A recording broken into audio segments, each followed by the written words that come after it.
mengusir penyakit, benar, komplit, satu. Yang kedua apa? Ada masalah, susah hati, gelisah, gundah gulana, apalagi, komplit semua. Solusinya apa? Coba, emang bisa semudah itu? Nah gitu kan orang zaman sekarang bilangnya, iya semudah itu.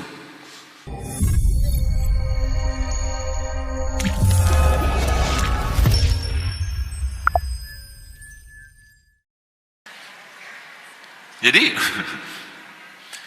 begitu banyak kemudahan yang Allah berikan buat kita ini sebenarnya ya salah satu cara Allah Subhanahu wa taala untuk apa? Untuk kita itu bisa menjalankan peran kita sebagai hambanya Allah dan khalifah. Itu aja sebenarnya. Dan itu butuh kesehatan pastinya.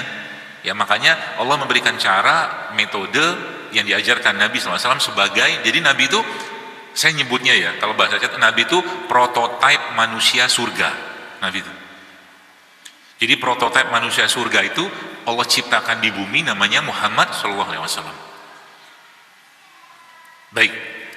Terus kenapa saya bisa ngomong kayak begitu dan hubungannya sama kita apa? Atau mungkin hubungan dengan tema hari ini apa? Ya karena memang Nabi ludahnya Nabi itu wangi. Ya kan? Di surga gitu kan? Sama. Di surga itu bahkan kita nggak ada ingus lagi, ya, nggak ada buang air kecil lagi, buang air besar lagi. Yang ada mentok-mentok cuman keringat doang, itu pun wangi banget. Itu di surga, ya. Makanya kita nih, begini-gini nih kita nih, gini-gini kita nih, kita bukan manusia bumi aslinya.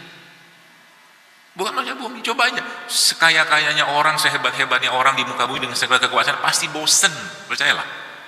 Bosen. Mentok-mentok kita mau hebat, makan sehat kayak apapun, tetap harus BAB. Iya kan? Terus apa lagi? Ya mentok-mentoknya kita mau makan, ya misalkan gini, di depan kita zaman sekarang ada makanan sehat. Mentok kan kita makannya, nggak bisa banyak-banyak. Betul kan? Di surga ada nggak kayak begitu? Nggak ada. Nggak ada lapar, nggak ada haus. Kalau mau makan, makan aja. Nggak ada kenyang, nggak ada semangat. Makan aja. Itu di surga. Makanya kita tuh diiming-imingi surga tuh luar biasa. Dan supaya di sana tuh masih perjalanan kita jauh nanti, ya di bumi ini dibikin kayak begitu, prototipenya oleh Allah, gitu kan? Gitu. Digambarkan surga tuh kayak begini segala macam. Terus di surga tuh makanannya apa? Udah jelasin tuh di Quran begini. Ya. Sehingga keinginan kita untuk ada di surga tuh atau berada di surga tuh berlimpah ruah. Bahkan Nabi mengajarkan kepada kita kalau minta surga, mintalah surga Firdaus al-A'la. Jannatul Firdausil A'la gitu kan, kayak begitu. Nah, jadi jemaah sekalian sehingga gitu. Syariat ini Allah turunkan ya kepada kita semua dan diwahyukan dari Nabi SAW. Ya, tujuannya apa? Tujuannya agar kita bisa menjalankan peran itu. Ya. Jadi sekarang begini. Contoh. Kalau misalkan kita punya laptop atau handphonenya lagi error gitu kan. Lagi hang gitu kan. Biasa zaman dulu saya udah lama nggak pegang laptop soalnya. Kita pencet tuh kan tombol power itu kan. Lama gitu matilah dia. Kalau bahasanya matilah dia. Laptopnya maksudnya. Lalu itu keadaannya kayak begitu. Maka pertanyaannya kalau kita apa? Kalau misalkan bab tentang meriset tubuh kita itu, hati kita itu, pikiran kita itu, jasad kita itu, atau akal kita itu capek, masalah capek, ya kan? Tapi ya lelah bukan berarti kita harus menyerah. Itu, enggak apa-apa, jalan aja terus, gitu ya. Jadi tadi kembali ke tombol reset tadi. Maka banyak sekali Allah Subhanahu wa taala memberikan kepada kita cara. Nah, contoh begini. Sahabat-sahabat itu ketika mereka radhiyallahu anhum ajmain, mereka lagi lelah, lagi letih, tiba-tiba Nabi ngomong begini. Tiba-tiba Nabi ngomong begini kepada salah satu sahabat yang bernama Bilal radhiyallahu anhu. Kata Nabi begini, "Ya Bilal, arihna bis shalah." Ya Bilal, istirahatkanlah kami dengan sholat. Satu, terus apa hubungannya sama kita kan gitu. Nabi menyebutkan lagi dalam sebuah hadis yang lain. Nabi katakan, dijadikan kepadaku cahaya mataku atau kecintaanku terhadap dunia ini salah satunya adalah dari sholat. Jadi sholat itu seperti tombol reset. Ya, sholat itu seperti tombol reset. Tombol reset apa? Semua. Enggak percaya? Baik, dok, apakah sholat itu bisa menyembuhkan penyakit secara fisik? Kata siapa? Kan kata siapa? Kata Jadul Akbar. Sakti benar saya. Tapi Nabi ada hadisnya. Nabi katakan apa? Sholat malam itu bisa mengusir penyakit. Coba. Makanya kalau Anda di sini, dokter, bagaimana cara, nih lihat kalimatnya. Bagaimana cara supaya saya bisa apa tuh namanya, anti aging itu, nggak menua. Jadi kan sekarang kan begitu tuh. Anda tuh kan bukan ketipu sih, dikadalin mulu. Beli ini, beli itu, ini mencegah keriput, penuaan, mati juga. Percayalah, nggak bisa. Bener kan? Ini kok dokter ngomongnya sarkas gitu? Enggak, mati kok. Bakal mati kita pada. Kan gitu kan? Cuman yang akan hidup itu amalnya kita. Di sini mungkin ada kitab, pasti ada kitab di sini. Tempat ini di masjid yang mulia ini, Masjid Darussalam ini pasti ada kitab Riyadhus Shalihin, pasti ada. Kitab yang dikarang oleh Imam Nawawi. Anda tahu umurnya berapa? Hanya 46 atau 45 gitu. Nulis kitab dari umur berapa gitu, kayak pernah ngitung-ngitung gitu, nggak iseng, kayak ngitung-ngitung dari umur beliau balik segala macam sampai beliau meninggal, itu ternyata per hari bisa menulis 40 halaman. Coba. Sehari 40 halaman. Kitab Riyadhus Shalihin itu salah satu kitabnya aja. Itu maksud. Jadi kalau Anda mau mikirin anti penuaan, nggak usah kekecilan, long lasting sekalian, nggak mati-mati. Begitu loh. Kalau nggak mati-mati caranya gimana? Anda harus mikirin men-set up suatu amalan yang membuat Anda mati, kita mati, itu pahala tetap ngalir. Itu long lasting namanya. Nama kita tetap hidup selama-lamanya. Kan kalau lagunya zaman dulu kita, terpujilah wahai ibu bapak guru, namamu akan selalu hidup, gitu maksud. Gak usah dinyanyiin. Namamu akan selalu hidup. Itu maksudnya hidup. Pengen gak namanya hidup? Pengen lah. Caranya gimana? Beramal gitu. Itulah anti aging, bukan anti aging lagi, long lasting terbaik buat diri kita. Itu maksudnya. Makanya mikirin. Nah, jadi banyak tuh caranya Allah memberikan pola-pola itu kepada kita. Nah, kembali ke itu tadi. Kembali ke sholat tadi. Maka Rasulullah mengajarkan begitu. Berarti sholat malam itu bisa mengusir penyakit, benar, komplit, satu. Yang kedua apa? Ada masalah, susah hati, gelisah, gundah gulana, apalagi, komplit semua. Solusinya apa? Sholat. Coba, emang bisa semudah itu? Nah gitu kan orang zaman sekarang bilang kan, iya semudah itu. Cuman kita yang bikin sulit aja. Kenapa? Kita sholatnya nggak pakai rasa.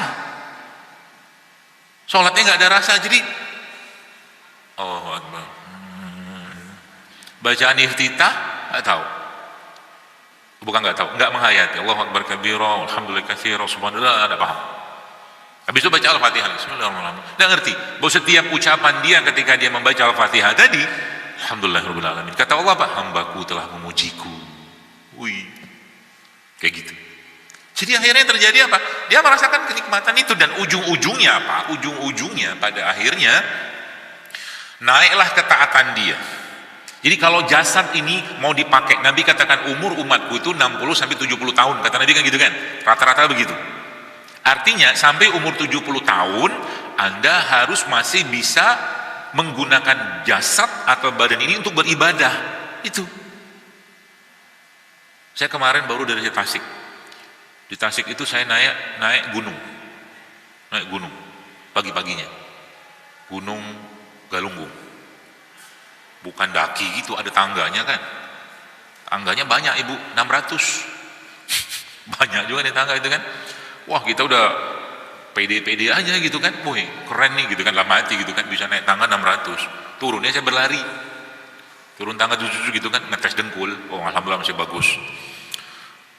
Meskipun pulang-pulangnya juga pegel-pegel juga, normal lah. Lagi begitu ada bapak-bapak lewat. Umurnya berapa coba? 70. Saben hari itu bapak-bapak naik turun begituan 5 kali. Hah? Apalah diriku kalau gitu kan. 5 kali. Hah? Bawa apa? Kemarin, bapaknya apa saya? Entah bawa apa, nggak tahu lah, pokoknya jualan apa-apa gitu. Sehat-sehat aja dia mengaku, saya umurnya 70 tahun gitu katanya. Masya Allah, bener lah. Oh, ini yang bener. Bukan teman saya itu. Ada teman saya satu, nama dan identitas saya samarkan. Nanti kalau dia dengar tulisannya bahaya. Dia bilang, dia naik, saya kencang tuh, saya sengaja supaya ini satu kaidah nih. Kalau Anda olahraga dengan kondisi misalkan Anda tidak ada masalah apapun gitu kan, coba olahraga sampai terengah-engah. Kalau orang Jawa bilang menggeh-menggeh. Ketawa nih yang Jawa. Terengah-engah itu efeknya bagus banget buat nurunin tensi, nurunin gula. Jadi kalau olahraga itu sengaja saya gitu kan, capek banget, itu bagus tuh. Udah nggak kuat lagi berhenti. Ini kemarin saya juga jadi saya punya circle itu kan saya sering kerjain. Saya punya teman-teman deket sahabat itu kan saya kerjain. Oke, besok kemarin semua push up 100 kali sehari saya bilang. Setiap sholat berarti 20 kali. Gitu. Hari ini pada ngelapor, kok kita nggak bisa push up lagi, hari ini sakit semua. 100 kali ya, bagus lah saya bilang. Gitu. Nah, 60-70 tahun. Ya, artinya apa? Kembali kita, jadi badan kita ini bisa dipakai ya sampai umur-umur kayak begitu dengan catatan dijaga tuh. Ini jaga apanya? Ini dijaga paling utama yang dijaga adalah emosi. Itu pesan saya paling utama, jaga emosi, jaga hati, jaga perasaan. Itu pesan paling utama. Kenapa? Seluruh jasad kita ini bisa menua sebelum waktunya. Nanti kalau mau dipotong kalimatnya bagus kali. Jasad kita ini bisa menua sebelum waktunya, satu, dan bisa kena penyakit-penyakit berat gara-gara emosi yang terlalu berlebihan numpuk dalam jiwa. Yang terjadi apa? Efeknya nanti ke ibadah. Makanya kalau mau marah-marah jangan lama-lama. Marahlah saat sedang tidak marah. Bisa nggak? Kan sudah pernah saya ajarin caranya. Marahlah pada saat sedang tidak marah. Kok bisa? Bisa. Latihan dulu tapi caranya gimana? Caranya itu kan emosi nggak kelihatan tuh. Terus latihannya marah gimana? Marahnya dipospon dulu lah. Misalnya gini, Anda lagi pengen rujak tuh enak banget, ini rujak paling enak sedunia dan akhirat, kata gitu kan, ketemu rujak kayak begitu. Lagi pengen makan rujak, ini latihan ya, nanti coba latihan kayak begini. Lagi pengen banget makan rujak itu, dan tiba-tiba abangnya lewat depan kita dengan senyum yang sangat indah untuk menyuruh kita, untuk merayu kita, dan menggoda kita untuk beli. Saat itu katakan pada dirimu, nanti beli saat keinginannya biasa aja. Cari gitu, belinya waktu keinginannya biasa aja, kan aja gitu. Kalau saya begitu ngelatih diri saya. Jadi kalau pas lagi marah, pengen marah, saya ngapain? Ya sama kayak tadi kan, kalau keinginan hawa nafsu kita tadi untuk membeli rujak tadi kita tahan, sama waktu lagi marah ya, waktu mau marah nggak jadi. Nah gitu. Makanya Nabi bilang la taqdab walakal jannah, kan gitu hadisnya kita. Itu. Sebab apa? Ini konsekuensinya. Anda marah 2 menit, 5 jam imunitas Anda turun. Tuh masih mau marah. Yang dimarahin anak sendiri pula, cetakan sendiri, molding sendiri, hasil perbuatan yang halal dengan suami. Marah-marah ngapain juga? Gitu. Saya kemarin nggak marah sih, saya kemarin anak saya di rumah ada beberapa targetnya belum tercapai. Saya nggak marah loh. Saya suruh dia duduk, pegang Quran, berdiri, nggak ada duduk. 2 jam dia berdiri. Saya pegang, bukan rotan, itu bukan centong. Centong itu ujungnya kayu, bentuknya kayak begini, ada tangkainya begini. Saya pegang begini. Itu metode saya. Salah dia, pak, tapi nggak kuat. Salah lagi, pak, baca lagi. Sampai jam berapa coba? 11. Dari jam 8, ngantuk juga saya. Saya menunggu dia menyerah, nangis kan. Baca sampai selesai. Pokoknya malam ini selesai sebetulnya. Sampai 2,5 jam dia nggak kuat lagi, boleh mau duduk. Ini mau saya pegang nih si centong. Pak gitu kan. Nggak sakit emang enggak, di sekolah lebih keras gitu. Jangan tanya sekolahnya apa ya. Nah, jadi kita akhirnya menata. Jadi Anda mulai akan paham ya muqallibal qulub, ya musarrifal qulub, sarrif qulubana ala ta'atik. Boleh nggak sedih? Boleh. Boleh nggak marah? Boleh. Bolehlah kita benci, misalkan sekarang dengan kondisi keadaan saudara-saudara kita di Palestina yang luar biasa itu, kita benci, bukan dendam sih, kita marah besar dengan kezoliman itu. Itulah bahasa bahwa sebenarnya ketika emosi itu kita latih untuk berada pada wilayah-wilayah yang sifatnya agama atau iman, aman jasad ini. Tapi masalahnya adalah ketika emosi itu sudah disetir dan dikendalikan oleh setan. Itu. Makanya dalam bab tentang kehamilan, wanita yang sedang menghamil itu kondisi emosinya bukan harus sih, dia perlu banget pertahankan supaya stabil, nggak boleh sedih berlebihan, nggak boleh curiga berlebihan, nggak boleh sering-sering marah, nggak boleh sering-sering ngomel. Kenapa coba? Apa? Nah, semua anggaplah ini CD zaman dulu itu, ya. Dan genetik kita itu hasil cetakan dari apa yang dirasakan oleh ibunya. Jadi ketika seorang ibu hamil mengandung anaknya, kemudian dalam proses mengandungnya itu ada kebencian dia yang terus-menerus dia rasakan setiap hari, kerikot dia, keburning kalau bahasa dalam genetiknya. Maka anak itu akan lahir dengan genetik kebencian. Nah, gitu. Atau mungkin ibunya nih misalnya atau suami sih nggak usah, ibu aja. Dia merasa nggak pedean, misalkan gitu kan, aku dari keluarga begini, terus gitu, nggak under confidence gitu. Anak rekam, anak ini akan jadi anak yang tidak pede. Nah itu. Rabbana ighfir lana wa li ikhwanina allazina sabaquna bil iman. Jadi makanya Anda masukkan dalam doa-doa kita, Anda ibu-ibu sekalian, jamaah sekalian, mintakan ampun untuk semua kekurangan dan kelemahan dari kita punya leluhur. Karena itu kerikot di sini, di genetik kita.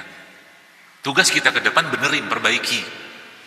Ya, salah satunya kayak begitu. Sehingga emosi itu ya, ketika misalkan terlalu berlimpah gitu ya, akhirnya terjadi tiap hari itu yang dia makan lebih banyak makanan yang sifatnya emosi daripada makanan yang sifatnya fisik yang sehat.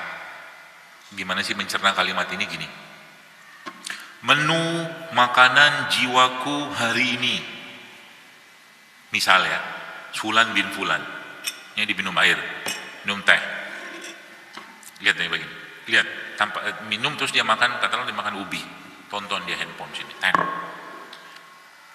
seorang koruptor begini, dikabarkan membawa uang triliunan, gini, dia minum. Ini kurang ajar bener nih koruptor ya, gitu kan? Paham maksudnya? Menu paginya bukan teh dan singkong rebus tadi, tapi menu kecewa, marah. Itu maksudnya. Makanya kalau saya tanya, kenapa pagi-pagi itu Islam itu, syariat ini memudahkan seseorang untuk bahagia? Kok iso? Kok bisa? Mudah banget kita tuh bahagia, serius. Coba saya tanya, siapa yang pagi ini sudah merasa bahagia? Dan alasannya kenapa bahagia?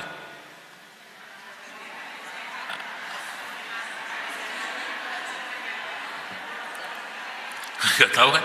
Jangan-jangan gak tahu beda atau definisi bahagia sama senang aja gak paham. Apa bedanya? Apa beda definisi antara bahagia dan senang? Apa?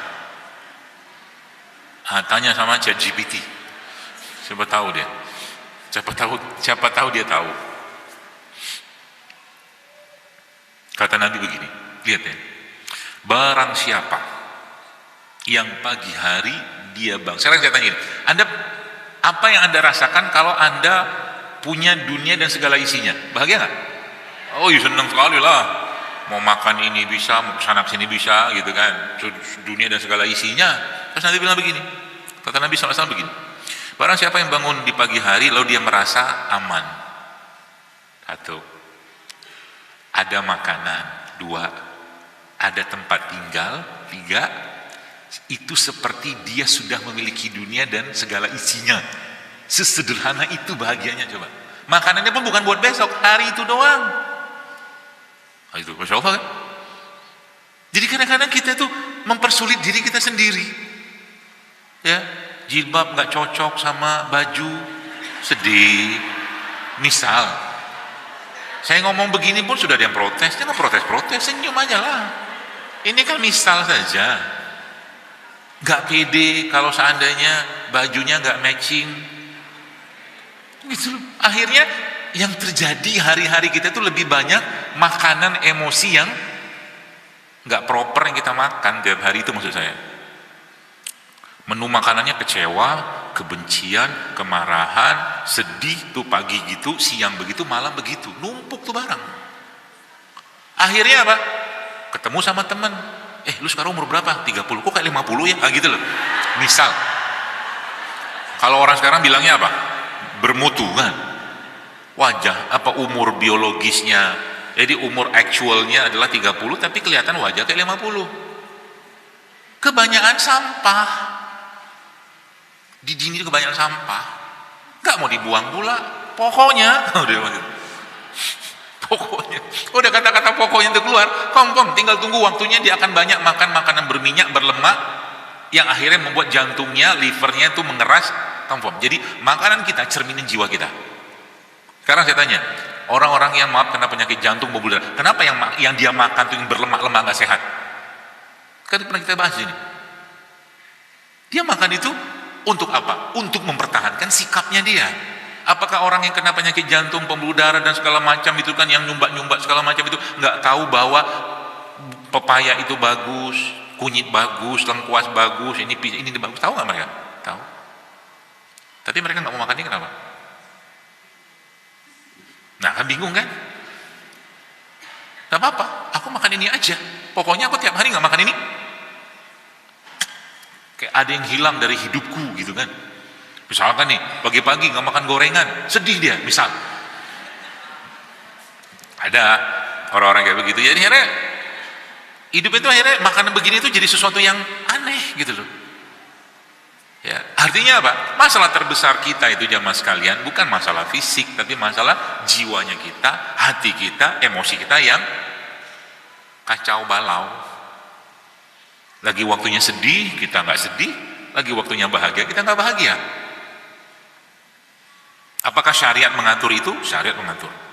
Berbahagialah. Makanya saat ini berbahagia. Baik. Senang nggak kalau saya bilang begini, Bapak Ibu sekalian, jemaah sekalian, besok kita akan hari raya. Berbahagialah kita. Makan-makan kita, ya, dan banyak rahmat Allah yang Allah turunkan kepada kita semua di hari raya. Apa itu? Idul Fitri kah? Idul Adha kah? Enggak, itu mah jelas. Tiap Jumat kan hari raya. Tapi bapak-bapaknya tiap Jumat ngapain? Pindah tidur. Saya udah lama nggak khutbah Jumat. Kalau saya khutbah Jumat mungkin saya marah-marah gitu. Apalah kalian ini?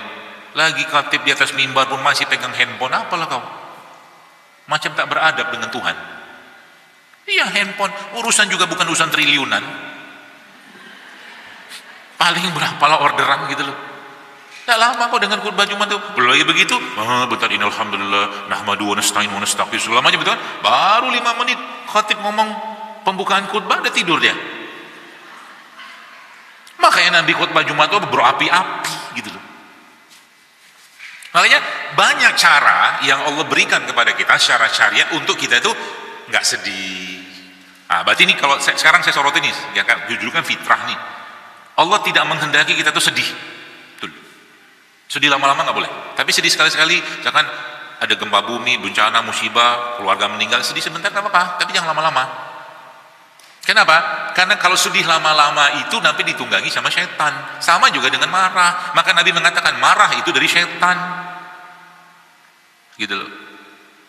Sehingga nanti, terus bagaimana dokter? Bagaimana cara saya menghilangkan sedih? Nah gitu kan. Saya lagi sedih, lagi takut. Kalau yang bisa jawab secara Quran, saya kasih hadiah. Hadiahnya alpukat. Ini alpukat saya dikirimin sama teman saya. Rasanya Allahu Akbar kabiro, enak banget. Dimakan gidul ini, tapi belum matang. Paling sehari 2 hari matang. Bagaimana cara atau Quran mengajarkan kepada kita untuk menghilangkan sedih dan takut? Coba lihat. Gampang. Buka handphone. Ini cara nyarinya gitu loh.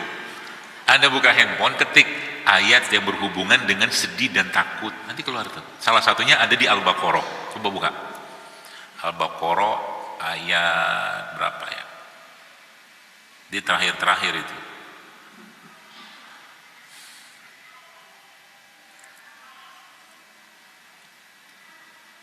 Ayat berapa nih?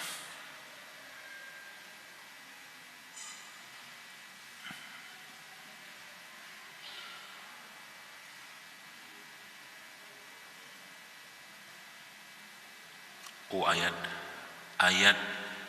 274. Coba buka Al-Baqarah ayat 274.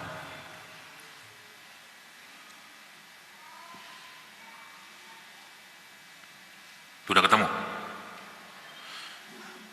Bunyinya kan, A'udzubillahi minasyaitonir rajim. Bismillahirrahmanirrahim. Allazina yunfikuna amwalahum bil-laili wan-nahar sirran wa alaniyatan falahum ajruhum inda rabbihim wa la khaufun 'alaihim wa lahum yahzanun. Sekarang kita poin di situ. Orang-orang yang menafkahkan hartanya, berarti menafkahkan hartanya salah satu cara untuk menghilangkan kesedihan. Nafkahkanlah hartanya, kalau bahasa kita sedekahlah. Satu, tapi ada caranya. Kapan? Kalau di ayat ini sebutkan malam hari. Oke. Yang kedua di siang hari. Terus habis itu metodenya gimana? Metode yang pertama itu kalau saya membaca ayat ini ditautkan dengan cara yang pertama. Cara pertama berarti malam hari kan? Malam hari, siang hari. Yang ketiganya itu metodenya ya secara sembunyi-sembunyi dan terang-terangan. Malam diketemukan sama sembunyi-sembunyi. Efeknya apa? Efeknya adalah mereka tidak ada lagi gelisah, tidak ada lagi sedih, tidak ada lagi takut.